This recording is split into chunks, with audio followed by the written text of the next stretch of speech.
예, 지난 시간 우리 2장 하면서 우리 이제 성령이 임하셔가지고, 자, 여러분 일주일 동안 성령이 임했는데 어땠습니까? 성령을 받고 난 다음에 그 삶이. 예, 예.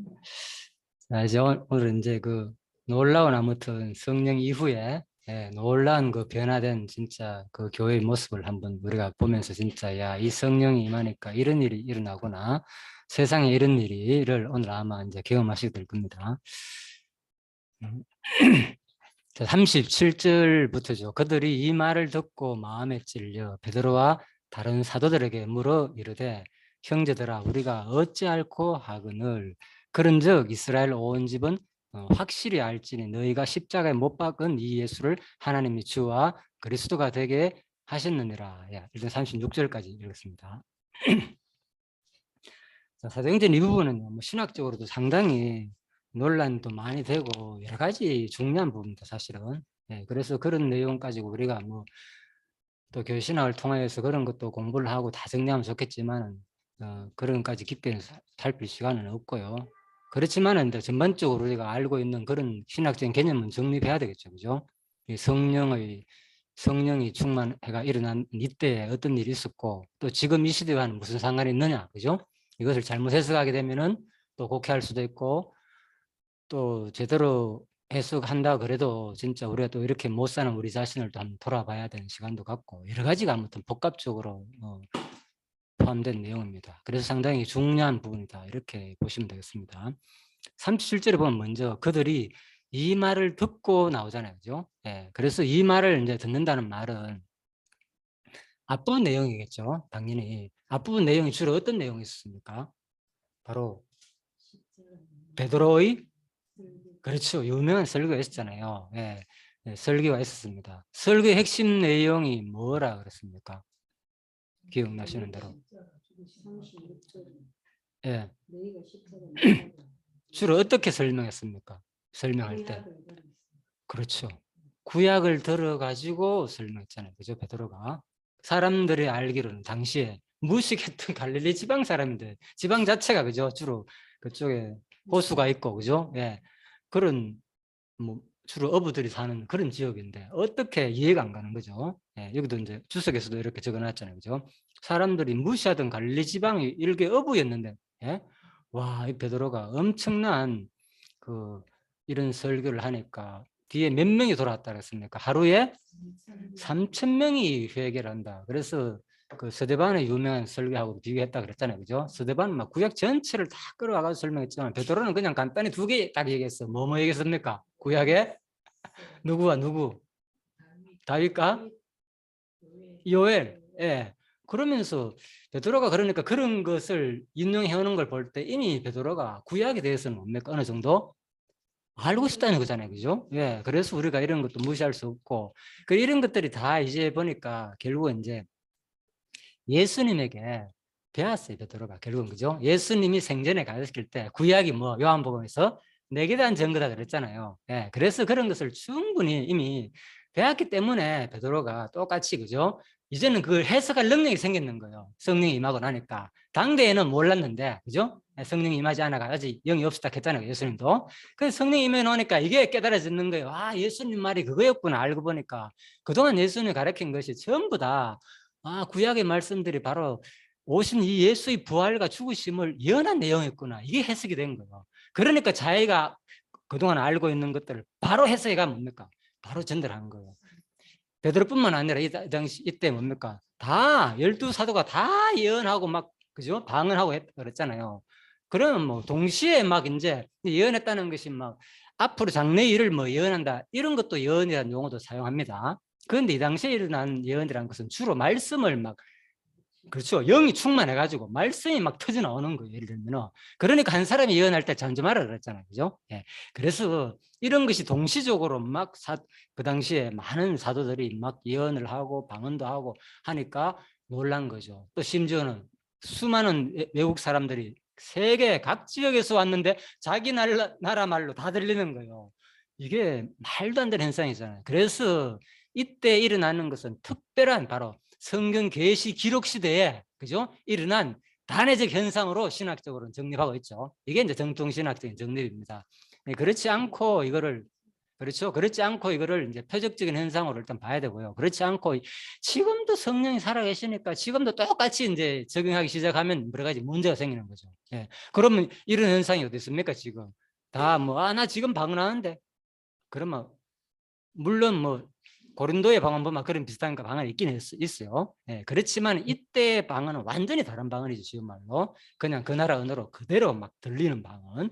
자, 이런 방언은 요즘 찾아보기 사실 쉽지 않죠.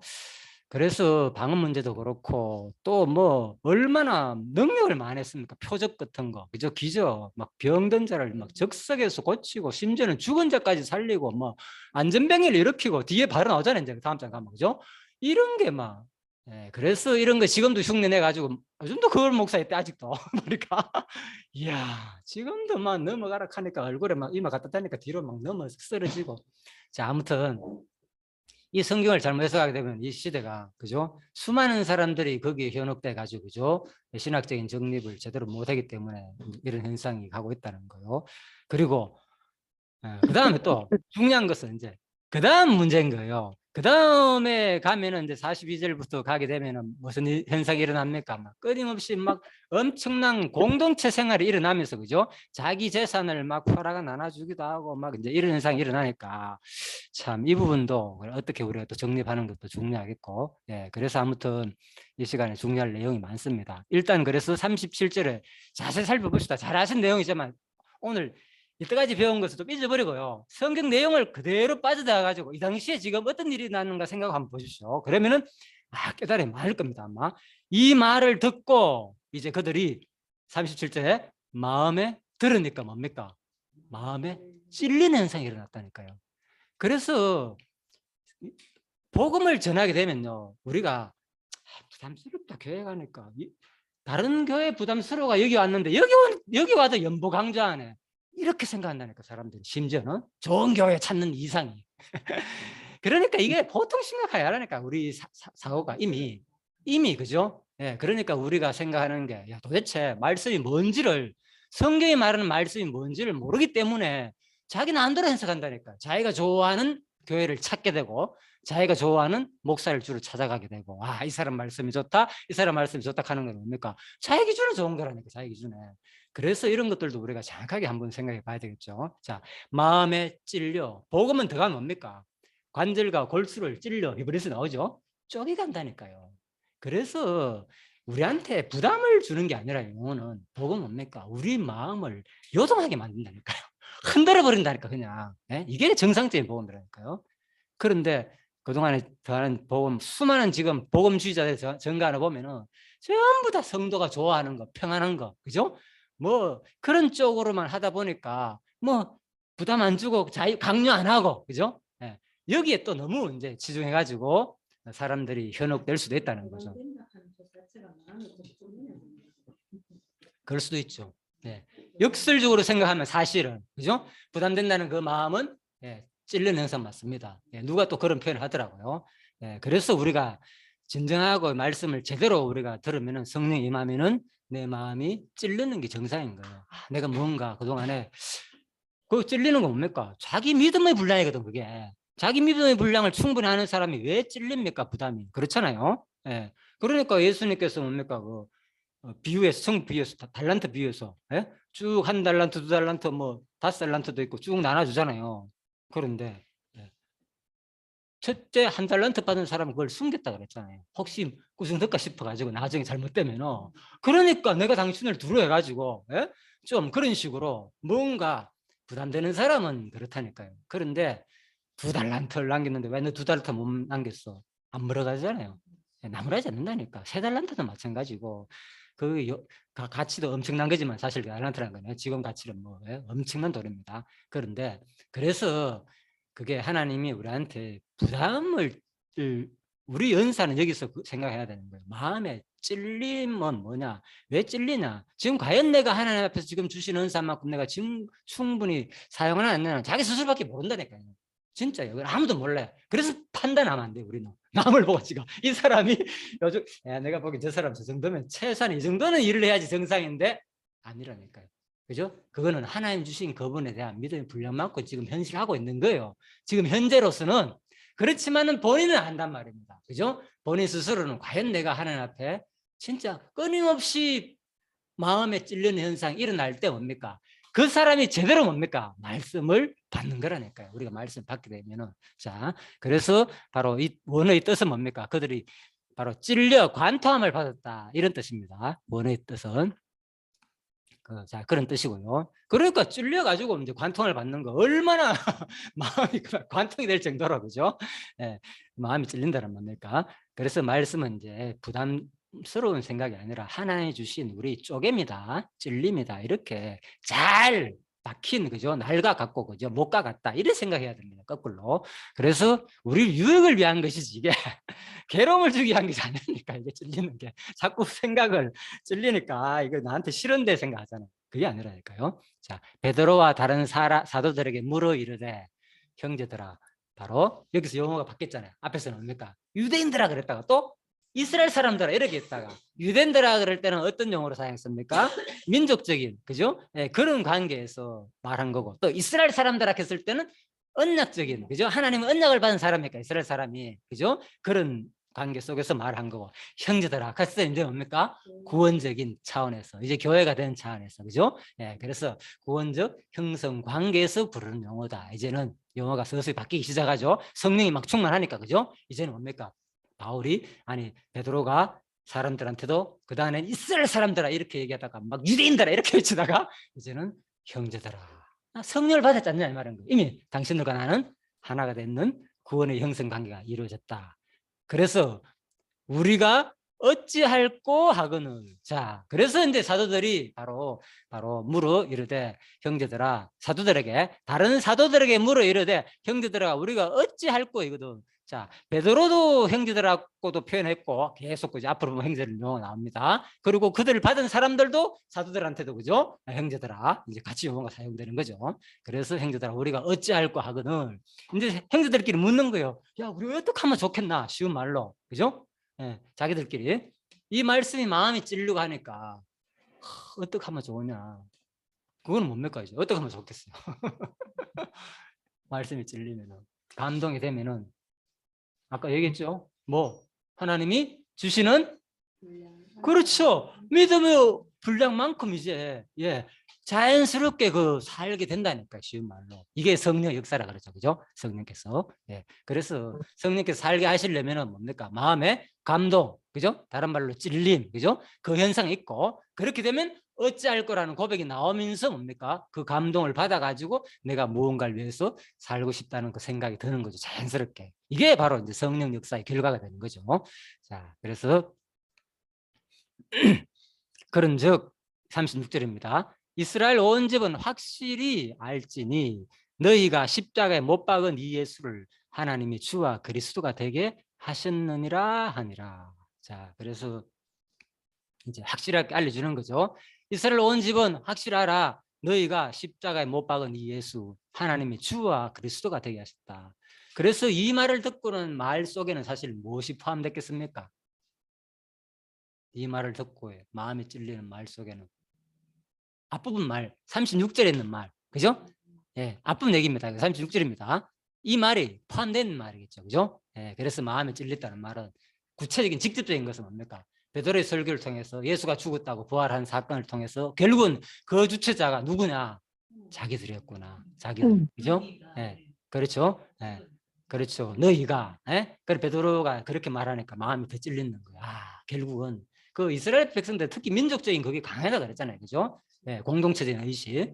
그러다 보니까 그게 결국은 베드로의 말로, 실제 여기 뭐 예수님의 십자가 죽였는데 참는 사람이 얼마나 있겠습니까? 사도시대 때니까, 그죠? 사도시대 기록 역사를 60년대 후로 중반으로 보거든요. 64년 뭐 이 정도, 그죠? 61년부터 시작해가지고 이 정도의 사도행전 기록으로 보는데 예수님 당시는 뭡니까? 기원 후 30년이잖아요. 그죠? 30세에 활동을 했으니까. 그러면 이미 이 시기에는 뭡니까? 30년이 지났으니까 그건 뭐 노년들 아니면 그 죽고 이후 세대일 수도 있잖아요. 그러니까 자기들하고 사실 상관없는 사람도 있고 아직도 살아있는 사람도 있죠. 베드로 같은 경우에는 살아있으니까, 그죠? 그렇죠. 훨씬 많다고 봐야죠. 그죠? 현장에 있는 사람은 극히 일부일 거고. 그래서 바로 너희가 바로 십자가에 못 박은 이 예수 할 때 찔린 이유는 뭡니까? 비록 내가 그 현장에 참석하지 않았지만은 결국 누가 했다는 거예요. 그렇죠. 아, 내가 결국은 예수를 죽였구나. 예. 그래서 바로 하나님이 주와 그리스도, 결국은 뭡니까? 예수를 십자가에 못 박지 않았는데 뒤에 주와 그리스도가 되겠다는 말은 뭔가 하면, 내가 예수를 죽인 것은 뭐를 믿지 않았다는 거예요. 결국은 예수를 뭐로 받아들이지 않았다는 거. 바로 뒤에 나오는 거. 예.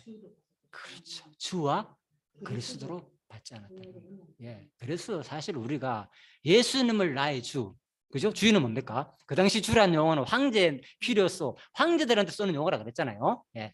그런데도 불구하고 예수를 주로 받지 않고, 진짜 그 당시 시대에 그들이 굴복해야 잘 사니까, 그죠? 예, 정치적인 그런. 그래서 그렇게 생각하는 사람들, 정치와, 그죠? 야합하고 이런 것들이 누구나 있잖아요. 지금 마음속 심리 속에서는 권력자에게 좀 잘 보이려 하는 인간들은 속성이 있잖아요. 그래서 결국은 이 고백이 내가 이걸 읽으면서도 또 이게 우리에게구나. 결국은 내가, 그러니까 결국은 누가 예수를 십자가 못 박은 겁니까? 직접적으로 거기에 박은 사람은 아니지만은 이들이 고백했다는 것은, 그죠? 그들이 진짜 예수님을 제대로 주와 그리스도로 받지 않았다는 것이고, 또 오늘날 우리 시대를 본다면 결국 이게 뭡니까? 내가 십자가 예수님을 주와 그리스도를 모시지 않는다는 것은 주와 그리스도를 십자가 못 박은 고백이 정상적인 내용이라는 거죠. 우리가 이걸 볼 때, 와, 이게 그들만 얘기 안 해왔구나. 그렇죠? 예. 그래서 여러 가지가 많이 이제 생각을 해봤습니다. 예. 그래서 이제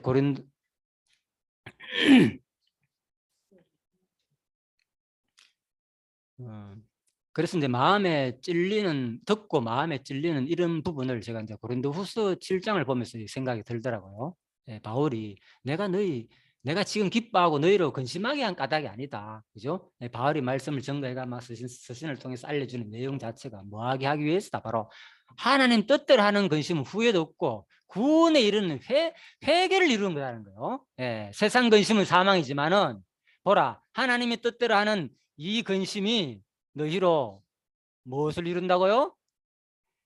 얼마나 간절하게 하며, 너희로 얼마나 간절하게 하고, 얼마나 변증하게 하고, 또 얼마나 분하게 하고, 얼마나 두렵게 하고, 사모하게 하며 열심히 있게 하는지 얼마나 벌하였는가 아느냐. 예? 자, 좀 내용이 좀 어렵죠. 자, 쉬운 번역 한번 봅시다. 공동 번역 어떻게 되는가? 여러분이 하나님 뜻을 따라서 겪는 바로 그 상심이, 아까 근심이라고 그랬잖아요. 그죠? 네, 상심이 여러분한테 이루어준 것이 얼마나 많습니까? 우리가 하나님을 깨닫고 나면 오히려 그 성령에 의한 상심, 근심은, 그죠? 우리를 뭡니까? 많은 것을 깨닫게 한다 그 말인 거예요. 그래서 여러분은 열심을 가지게 되었고, 첫 번째. 다음에 무죄를 입증이 되었고, 내가 죄가 없구나 알고 보니까 그동안 얼마나 억눌렸는데, 그죠? 죄가 없다는 것이 입증되었고, 그 다음에 또 의문이 생겼고, 그죠? 그리고 또 두려워할 줄 알고, 예? 또 그리워하는 마음이 생기고, 헌신하려는 마음이 생겼고, 악을 징벌할 줄도 알게 되었다는 거. 그러니까 성령에 의한 근심이요, 우리한테 나쁜 것만 있는 것이 아니라니까요. 그렇죠? 예. 수많은 마음에 찔린 이런 현상들이, 그죠? 좀 상심감을 일으키는 이런 것들이 하나님 말씀을 듣고 나니까 마음에 뭔가 근신의 마음이 들잖아요. 예를 들면 이런 것들이, 그죠? 오히려 우리들한테 유익한 것을, 훨씬 유익한 것을 많이 준다는 것을 내가 이제 고린도후서 이 부분을 보면서 한번 생각을 해봤습니다. 자, 37절입니다. 그들이 이 말 듣고 마음에 찔려 했죠. 그래서 38절, 그래가지고 이제 찔리니까 그 다음에 베드로와 다른 사람들에게 물어, 형제들아, 그래 형제들끼리 우리가 어찌할꼬 막 얘기하잖아요. 그죠? 예, 그래서 어찌할꼬 이 표현 자체에 포함된 의미는 뭐냐? 예, 바로 지금까지 살아왔던 삶의 방식을 버리고 앞으로 어떻게 살아야 할지를 이제 묻는 표현인 거죠. 이게, 그죠? 어찌할꼬 하는 말은, 지금 이렇게 살았는데 내가 뭐 하나님을 주와 그리스도로 진짜 받아들이지 못하고 제대로 예수님을 이렇게 살았는데 이제는 어떻게 사는 것이 좋으냐? 그래서 베드로가 이르되 너희가 바로 첫 번째 뭐하라? 회개하여라 그랬잖아요. 회개하라 첫 번째. 그래서 회개란 마음은 여기 적어놨죠. 마음의 완전한 변화, 죄의 고백, 예? 같이 되는 겁니다. 그냥 죄 고백했다, 나 회개했어, 이제 나 죄인입니다. 이거로서 끝나는 게 아니고 회개란 자체는 완전 돌이키는 거잖아요. 쉬운 말로, 그죠? 그래서 마음이 확 바뀌는 거예요. 쉬운 말로, 그죠? 땅이 왜 확 뒤집혀 가지고 바뀌는 것처럼, 그죠? 예. 지진이 일어나면, 그죠? 예. 그래서 우리가 마음의 완전한 변화와 죄의 고백을 하는 것이 이제 회개의 뜻이고, 은혜적인 뜻은, 그 다음에 각각 예수 그리스도의 이름으로 세례를 받고, 이제 회개하니까 뭡니까? 마음만 바뀌고 죄의 고백만 끝나고 나 구원받았어 이러는 게 아니라, 이 당시는 아직도 뭡니까? 성령 계시, 성경이 완전히 기록되기 전까지, 그죠? 계시 시대이기 때문에 구약과 같이 연결된 시대거든요. 그러다 보니까 뭡니까? 아직도 많은 사람들이 세례를 받잖아요. 예, 구약에는 뭘 받았습니까? 주로 구약에는 할례를 받았잖아요. 유대인의 징표로, 그죠? 할례를 받았지만은 예수 당시에는 뭘 받았습니까? 세례를 받았다니까요. 그죠? 사도시대 때도 마찬가지고 세례를 받았고, 그리고 신약시대 와가지고 이것조차도 뭡니까? 나중에 이제는 진정한 뭐 너희는 무슨 세례를 받아라 이제는. 그렇죠, 그거죠. 점점 그죠? 더 이제 구원이 점점 확실해지는 거죠. 자, 모형적인 것들이 점점. 그래서 아직도 이 시대는 뭡니까? 사도시대 때 이런 현상들이 이제 일어나는 거죠. 그래서 회개를 받고 세례도 받고 회개가 일어나면서, 그죠? 구체적인 행동의 변화까지 일어나는 거예요. 이들이 사실 이것은 세례라고 번역됐지만 사실 이제 원어적인 뜻은 뭡니까? 침례죠, 침례. 그죠? 이 당시에는 전부 다 침례인 게 물에 잠기는 거. 그래서 쉽지 않잖아요, 사실 침례 받는 게. 그건 뭡니까? 완전히 이제 저 사람은 예수쟁이다. 온 세상에 공포하는 현장이라니까. 그거는, 그죠? 예. 그러면 뭡니까? 그 당시에 말세되면 요한계시로 나오잖아요. 다 상거래가 안 되고 다 미움을 받고, 그죠? 그런 현상이 일어나거든요. 이때도 마찬가지였거든요, 사실은. 로마 시대 때잖아요. 로마 시대 따지고, 그죠? 예수를 믿는 사람들 얼마나 핍박이 많았습니까? 그때 아시잖아요, 이때. 예? 예. 죽이고 요한을 칼로 목을 베고 막 있잖아요. 세례 요한을. 이런 시대거든요, 지금. 그래서 이게 쉬운 일이 아니단 말입니다. 뭐냐? 그래서 제가 왜 얘기를 하는가 하면, 진짜 우리가 회개하고, 그죠? 마음이 성령을 받게 되면 뭡니까? 그냥 이제 나는 믿고 예수님 하늘나라 가는 백성이 되었으로 끝나는 게 아니고, 뭐까지 따라온다는 거예요, 시고. 믿음은 뭐까지? 구체적인 이 행동까지, 그죠? 따라온다는 거예요, 이 성령 행위는. 그래서 이게 야고보서가 연결되는 거예요. 모든 예수님 가르치는 거 똑같이, 그죠? 온전하라 하고 똑같이 연결되는 거거든요. 자, 그래서 세례를 받고 제사함을 받으라. 그리하면 성령을 선물로 받으리라. 예, 구체적인 사항을 다 설명해 주는 거죠. 예, 성령을 받는 거다. 자, 물론 이 순서가 반드시 뭐 이렇게 된다고 말은 뭐 하겠지만, 일단 성경에 이렇게 회개하고 세례받고 성령을 선물을 받고, 그죠? 예, 일단 성령 감동이 있으니까 이런 회개가 일어나는 거 따지고, 그죠? 그래서 이런 용어들에서 너무 순서적으로 뭐 이런 현상이다, 구원의 서점, 뭐 뭡니까? 교회신학에 보면, 그죠? 예, 구원의 서점 9단계 하면서 쫙 나오거든요, 그죠? 예, 그래서 반드시 뭐 그것은 큰 정확하게 나누다 보니까 그렇게 돼 있지만은, 이제 뭡니까? 그 순서가 그냥 크게 회개하고, 그죠? 성령 세례 받고, 또 뭡니까? 제가 이제 하나님 백성이 되는 거 크게 이렇게만 생각해도 상관없습니다. 뭐 소명, 중생, 회개, 신앙, 칭의, 양자, 또 뭡니까? 뭐 성화, 성도의 견인, 영화, 뭐 이래 됩니까? 서정 9가지 맞네. 이런 식으로. 옛날에 08평 살때 배웠는데 아직도 기억나네요. 그래, 그런 식으로 뭐 해가지고 우리가 이제 된다 하지만은 그런 건 상관없습니다. 크게는 이게 꼭 시간적으로 그렇게 할 수 없다. 자, 아무튼 동시 작업으로 또 봐도 상관없고요. 그래서 이런 것들이 다 포함된다는 거예요. 그 과정 속에서는, 구원이라는 단계 속에는, 그죠? 모든 성화 단계까지, 마지막 영화까지가 다 포함돼가지고 구원이라 그런 거지. 내가 그냥 예수 믿었어, 나 회개했어 이러니까 나 바로 천국 가는 건 아니고, 그죠? 이 서정 9단계가 이 구원의 속에서는 다 포함됐다는 거죠, 쉬운 말로. 자, 그렇게 보는 것이 유익할 겁니다. 그래서 베드로전서 3장에 보면, 그죠? 바로 물은 뭡니까? 이제 세례하는 거잖아요, 그죠? 바로 예수 그리스도의 부활하심으로 말미암아 이제 너희를 구원하는 편이 곧 세례라 그랬잖아, 이 물이. 그래서 이 더러운 육체 더러운 것을 제거하는 게 다 다른 거죠. 그래서 우리가 성경 공부할 때는 핵심이 이런 거예요. 뭐 교회 나오고 뭐 내가 정해진 교회의 뭐 기본적인 어떤 행동을 하고 이거 한다 해가지고 내가 지금 세례 받았다, 그죠? 이 생각보다는 사실은 진짜 내 마음에, 그죠? 하나님과의 관계 속에서 이게 중요하다, 그 말인데요. 외형적으로 다 했다, 내가 안수도 받고 뭐 하도 다 할 거 다 했다, 나름대로 사람들이 원하는 거, 이게 중요한 게 아니라 바로 이거 나오잖아, 바로 베드로가 너희를 구원하는 그냥 표다, 하나의 그거는 형식이라는 거예요, 표지. 그래서 진짜 육체의 더러운 것을 자해를 버리면 아니요, 오직 뭐라고요? 선한 양심이 하나님을 향하여 찾아가는 것이다. 이게 뭡니까? 진정한 우리 구원이고 세례받는 거다. 내가 진짜 하나님을 찾는 마음, 사랑하는 자가 되면 그러잖아요. 성경을 우리가 읽는 이유가 뭡니까?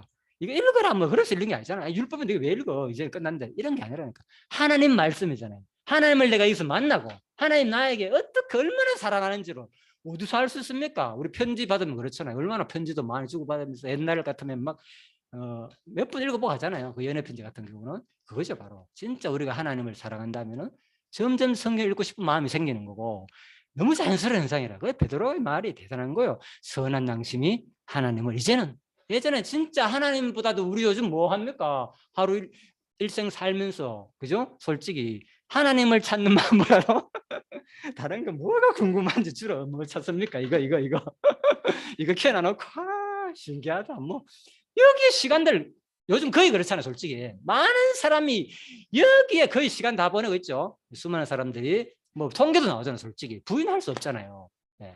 저도 안 보는 게 아닙니다.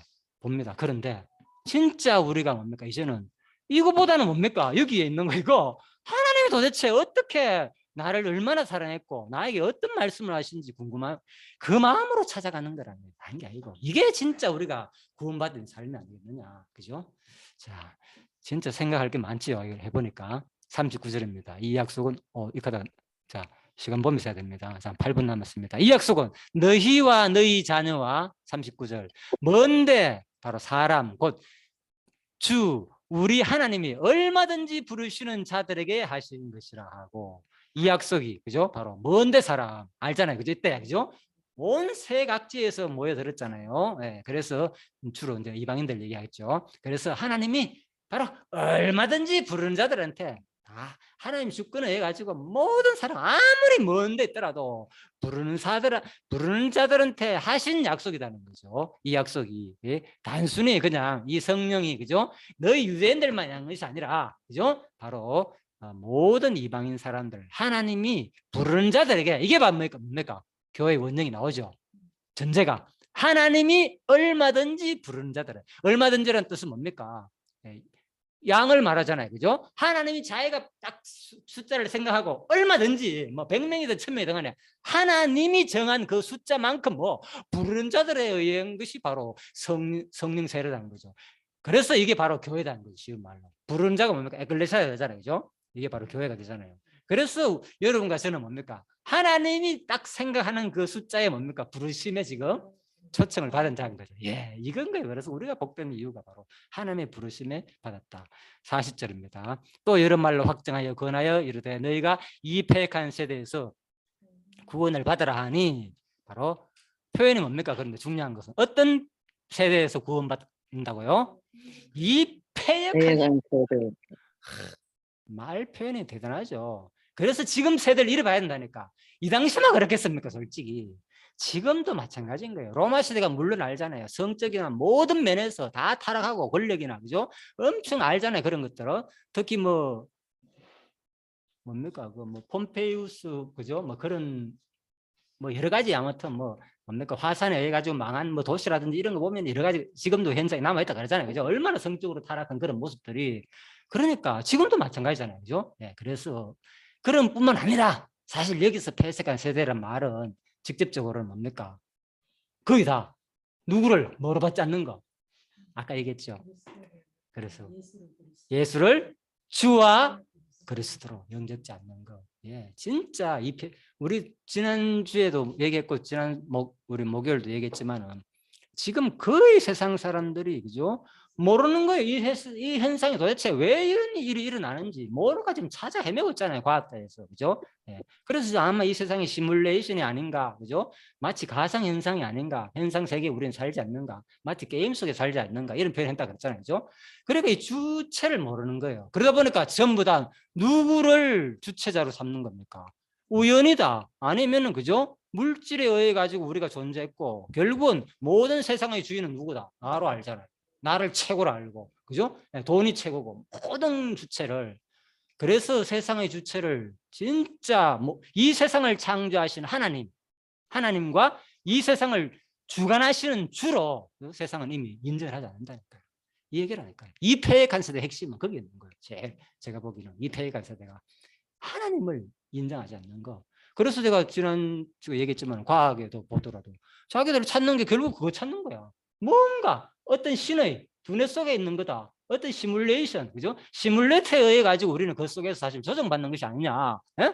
그런데 알 수는 없다. 알 수 있는 방법은 뭐 있느냐? 그 시뮬레이터가 비밀을 살짝 가가지고 알려줄 때만 알 수 있는 거예요. 그죠? 너 지금 가상현상에서 있는 거야. 그죠? 네. 누가 알겠습니까? 그거. 아무도 모르죠. 알려주기 전까지는. 그래서 우리는 뭡니까? 그 비밀을. 그죠? 지금 이 말씀을 통해서 알려받은 사람이잖아요. 그거라니까. 그래서 내가 확신을 가졌다니까. 야, 진짜 이 우리 공부하는 것이 틀림없이 과학적으로도 증명되어 있구나. 사실은. 네, 물론 그 사람들은 네, 그 연능력적인 그 전제를 믿지 않겠지만은 자, 그 말을 받은 사람들은 세례를 받음에 이 나라의 신도의 수가 3천이나 더하더라. 자, 그래서 이 말을 받은 사람들이 바로 이제 구체적으로 세례를 받고 이 확신이 생기는 거죠. 베드로의 설교에. 그죠? 이 폐역한 세대에 대해서 구원을 받는 방법은 오직 예수를 뭐 주와 그리스도로 영접하는 거였구나. 자, 되니까 뭡니까? 세례를 받고 세례를 받는다는 현상이겠죠? 그 세상적인 모든 이제 앞에서 공개적으로 하는 그리스도라는 선포하는 현장이라고 보통 일이 아니라고 쉬운 말 같지만 이 엄청난 현상들이 나타나는 예? 예. 그 이날은 뭡니까? 하루란 말이잖아요. 당일 그죠? 이 당일에 신도의 수가 3천 명이나 더 쌓였다. 120명 문도에다가 3천 명이 또 더해졌는 거죠. 엄청난 현상이 막 일어나는 거죠. 물론 이때 600명한테 동시에 나타났다 했으니까 이미 그죠? 더 이상 성도가 어느 정도 있겠죠. 그렇지만 여기도 플러스가 됐다는 거죠. 이게 이제 초대 바로 예루살렘 교회의 처음으로 이제 창립이 된 거다. 이 현상들이 그죠? 이게 바로 이스라엘 새로운 공동체가 형성됐고 또 이것은 뭐냐 앞으로 이제 이것이 결국은 우리가 바라는 이제 이 모형이 42절부터 이제 마지막 내용까지 나오잖아요. 47절까지인가 9절까지 그죠? 49절입니까? 그 부분 47절까지 마지막 절까지 나오는 거가 와 엄청난 현상이 초대 교회의 공동체의 모습이 그죠? 우리가 바라는 거 결국 뭡니까? 영원한 천국의 모형이잖아요, 사실은 그죠? 예, 그게 예, 그래서 이 세상에서 이렇게 될 수 없습니다. 우리가 예, 될 수 없는 게 아니라 성령께서 충만하게 하면 뭐 가능도 하는 거죠, 그죠? 예. 그렇지만 이것은 뭡니까? 이 사도시대 일단 현상으로 보는 것이 정상적인 마음이다 이렇게 보고요. 이렇게 안 살면은 비진리야, 뭐 이렇게 이 교회가 뭐야 요즘 다 썩어 빠졌어. 예? 공동체 생활도 안 하고 다 재산도 팔아가 안 내놓고 이건 뭐야 이제 이렇게 보기 시작한다니까 잘못된 해석을 하게 시작하면은 이 부분만 가지고 예, 그래서 우리 이런 것도 정확하게 우리가 같이 보면서 진짜 이것은 전제가 사도시대 때 그죠? 성령이 충만하니까 특별 계신 은혜를 받잖아요. 그때 방언과 막 불꽃에 막 머리에 막 우리 그림도 봤잖아요. 현상도 일어나니까 왜 그 생각이 안 들겠습니까? 와 이제는 진짜 하나님이 함께 했다는 그 확신을 보니까 진짜 그죠? 그 마음이 뜨거워가지고 진짜 그 외국에서 온 사람들이 얼마나 많습니까 그 당시에 그죠? 그 얘기인 거 지금 엄청난 모임인데 갑자기 그들이 돌아가지 않고 이 성령을 받았으니까 그들을 당장 뭐 해야 됩니까? 먹이고 살리고 해야 되잖아요. 그러니까 그 현상이 일어났는 거예요. 제일 먼저 앞선 사람이 바나바가 먼저 했고, 그죠? 사도들 가운데서 막 그죠? 주위에 사람들이 수많은 사람들이 자원해가지고 빨리 그 사람들의 안식처를 마련해 주잖아요. 먹을 것도 마련해 주고. 자연스러운 현상이니까 이것은 이 당시에. 그래서 그 당시로 돌아가 해석해야 됩니다. 성경 항상. 그래야지 이게 이해가 되는 거예요. 예. 그리고 그럼 뭐냐? 우리 시대는 이제 이것은 우리가 다시 한 번 더 그죠? 재해석을 한번 해봐야 되는 거죠. 예. 우리 시대라는 말을 지금 차후에 계속 쓰시는 그렇죠. 이제 그거까지 이제 다시 성령의 분량만큼 그렇죠. 믿음의 분량만큼 그렇죠. 예, 예. 결국은 그거죠. 우리 시대는 이제 사실 예, 여기서 표절 떼고 예. 뭐 아직은 내놓는 이걸 표적적인 사건이라고 볼 수도 있겠네요. 예, 그렇죠. 다 포함되는 거죠. 예, 표적으로도 예, 확실히. 그렇지만 요거는 예언된 건 아니니까 일단 요엘서 예언을 구체적으로 봐야죠. 일단 표적 사건. 방언과 예언과 환상을 보는 사건이 구체 예언됐으니까. 그게 구체적인 표적이고, 예, 예. 성령 충만한다는 거, 그거. 요거는 그 후에 일어난 현상들이니까 요거는 구약에 예언된 어떤 표적까지는 연결을 하면 좀 무리가 되는 거죠. 그거는. 자, 일단 첫째 시간은 여기까지 하고요. 잠시 쉬다가요. 항상 이렇게 마치네. 충분히 쉬시다가요. 그죠? 예, 30분에 예, 예, 좀 편안히 쉬시다가 그렇게 들으시기 바랍니다. 예, 수고하셨습니다. 그러면 이게